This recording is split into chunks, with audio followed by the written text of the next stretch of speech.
Halo Flowers, kembali lagi di Belajar Rajut bersama saya Julan. Oke, di video kali ini saya akan membahas 3 tipe jarum knitting. Seperti apa videonya? Tonton terus sampai akhir ya. Sebelum kita mulai, dukung terus channel ini dengan cara subscribe, like, komen, dan share. Serta follow semua sosial media kami ya. Oke, untuk video kali ini kita break dulu dari crochet dan kita akan bahas tentang knitting nih. Jadi di sini udah ada 3 jenis jarum knitting yang biasanya teman-teman kalau misalnya mau nyobain knitting, ini adalah sebenarnya jarum-jarum yang penting yang teman-teman harus ketahui fungsinya dan beberapa materialnya. Nah, seperti ini adalah jarum knitting yang paling banyak dijumpai ya teman-teman. Ini merupakan bentukan yang paling klasik nih. Jadi ini adalah jarum knitting yang lurus, kemudian di bagian ujungnya ini langsung ada stoppernya seperti ini. Dan biasanya materialnya itu banyak banget nih teman-teman. Kalau yang saya punya ini dia dari bambu, kemudian ada juga yang dari metal dan ada juga yang dari aluminium. Jadi macam-macam banget.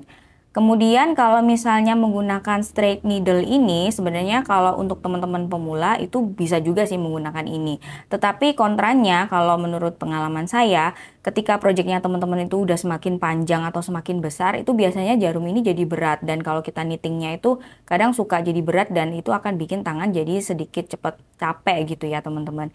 Jadi kalau misalnya mau bikin project-project kecil aja, itu bisa menggunakan straight needle seperti ini. Nah, yang kedua adalah knitting needle seperti ini.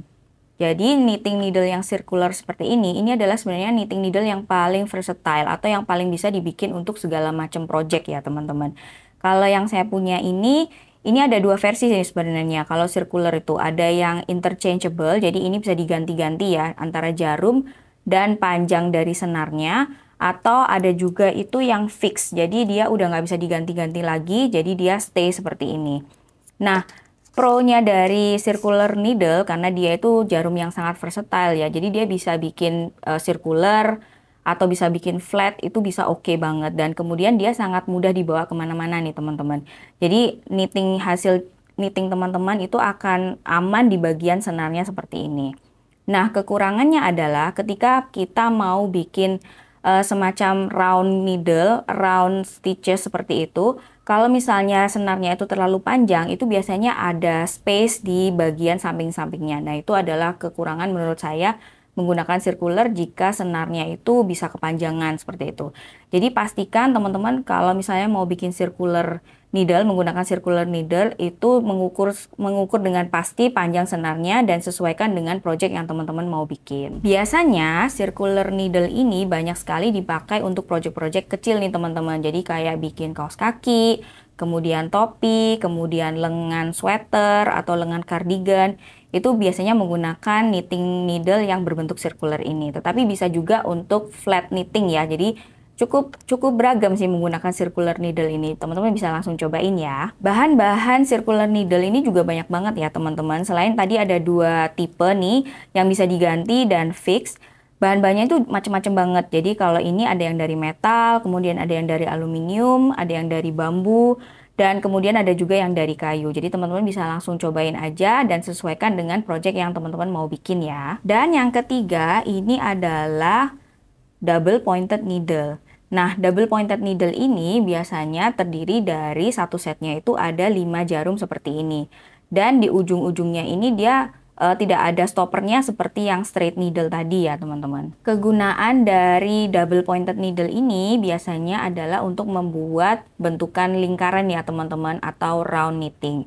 Dan dia tidak bisa dipakai untuk membuat flat knitting karena dia hasilnya akan lepas nih kalau di ujungnya kan dia tidak ada stoppernya. Jadi kalau misalnya teman-teman menggunakan flat knitting menggunakan double pointed itu biasanya akan lepas di bagian ujungnya. Jadi double pointed needle ini fungsinya hanya untuk membuat round knitting. Nah, selain itu double pointed needle ini bahannya tuh banyak juga ya teman-teman. Kalau yang ini adalah dari kayu, kemudian ada juga yang bambu seperti ini. Seperti ini. Kemudian ada juga dari metal dan ada juga dari aluminium. Jadi macam-macam sekali. Dan ukurannya pun panjangnya itu juga beragam sekali ya teman-teman. Kalau yang ini tuh saya punya sekitar 10 cm panjangnya.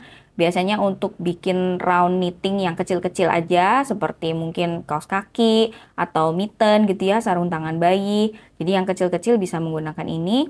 Kemudian kalau yang panjang ini teman-teman bisa menggunakan topi, itu bisa juga menggunakan yang seukuran seperti ini. Nah, kalau misalnya double pointed needle itu kan ada 5 set ya. Biasanya kita menggunakan 4 set itu untuk membentuk lingkaran, kemudian set yang satunya itu biasanya untuk jalannya knitting tersebut. Pro dari double pointed needle, ketika kita membuat round knitting itu hasilnya lebih rapi dibandingkan circular needle, karena dia itu benar-benar bisa di flatkan atau dirapatkan ujung-ujungnya, jadi dia tidak ada rongganya sama sekali. Tetapi kekurangannya, kadang hati-hati nih kalau misalnya kita mau bepergian membawa project kita gitu ya, menggunakan double pointed needle ini rawan sekali untuk lepas. Jadi teman-teman harus sedia stopper di bagian ujung-ujungnya supaya rajutan kita tuh tetap stay di situ kalau walaupun kita bawa kemana-mana. Oke, itu tadi ada pembahasan 3 jenis jarum knitting. Semoga ini membantu teman-teman semua ya. Teman-teman bisa langsung cobain aja, pilih sesuai dengan project yang akan teman-teman bikin. Sampai di sini dulu videonya, kita ketemu di video berikutnya. Sampai jumpa, dadah!